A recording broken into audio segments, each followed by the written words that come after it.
헌법재판소가 내일 윤석열 대통령의 탄핵 심판 8차 변론 기일을 진행할 예정입니다. 내일이 마지막 변론이 될지는 아직 정해지지 않았는데 재판부는 평의를 통해서 추가 변론 기일 지정 여부를 결정할 방침입니다. 현장에 취재기자가 나가 있습니다. 차정윤 기자. 네, 헌법재판소입니다. 네, 변론 기일이 만약에 추가로 잡히지 않으면 조만간 결과가 나오는 겁니까? 네, 아직 미정입니다. 오늘 오전 11시에 헌법재판소 정례 브리핑이 있었습니다.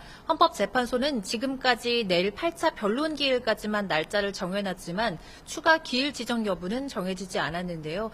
현재 관계자는 아직 정해진 건 없다면서 재판부 판단에 따라 달라질 거라고 밝혔습니다.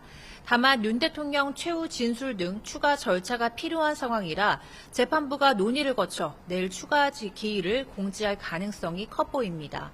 현재는 또 윤 대통령 측이 증인으로 신청한 강의구 대통령실 제1부속실장 등 3명에 대해서도 채택 여부가 아직 정해진 바가 없다고 설명했습니다. 윤 대통령은 내일 8차 기일에도 직접 출석합니다. 윤 대통령 측은 김지민, 전병관, 배진혁 변호사를 추가로 선임해 변호인단을 22명으로 보강했습니다. 예, 어제도 윤 대통령이 심판에 출석해서 직접 발언했죠. 네, 그렇습니다. 윤 대통령은 국회 소추위원장이 줄탄핵과 예산 입법 폭거가 국회의 권한이라고 했는데 계엄 선포와 후속 조치도 엄연히 헌법상 대통령의 권한이라고 목소리를 냈습니다. 계엄의 절차적인 위헌과 미법성보다는 국정 마비 등 계엄 선포 배경을 적극적으로 설명하는 모습이었습니다. 국회 국조특위 등에서 증언하지 않겠다고 밝혔던 이상민 전 행안부 장관도 어제 탄핵 심판 증인으로 출석했습니다. 특히 언론사 단전 단수 지시 의혹 등에 대해 상세하게 답변했는데요. 관련 지시를 받은 적이 없고 내린 적도 없다며 부인했습니다. 다만 계엄 당일 대통령 집무실에서 소방청 단전 단수라고 적힌 쪽지를 멀리서 봤지만 그 쪽지를 전달받진 않았다고 밝혔습니다. 네, 내일은 증인 3명에 대한 신문이 이어지죠.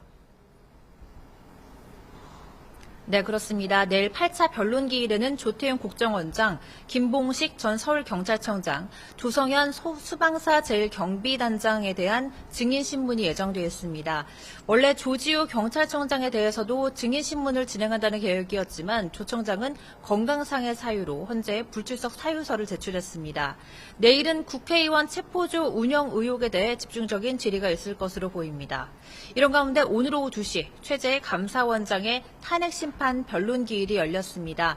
변론 기일에 출석한 정청래 국회 법사위원장은 감사원이 대통령이 국정을 지원하는 기관이라는 최 원장의 발언을 언급하며 감사원의 정치적 독립성을 훼손했다고 주장했습니다. 피청구인 당사자인 최재해 감사원장도 최후 진술을 통해 밝혔는데요. 국회 탄핵 소추 사유가 일방적으로 왜곡돼 수긍하기 어렵다면서 재판부에 탄핵 기각을 요청했습니다. 재판부는 이번 첫 변론 기일을 끝으로 변론을 마무리하고 추후 선고 기일을 정해 통지하기로 했습니다. 지금까지 헌법재판소에서 YTN 차정은입니다.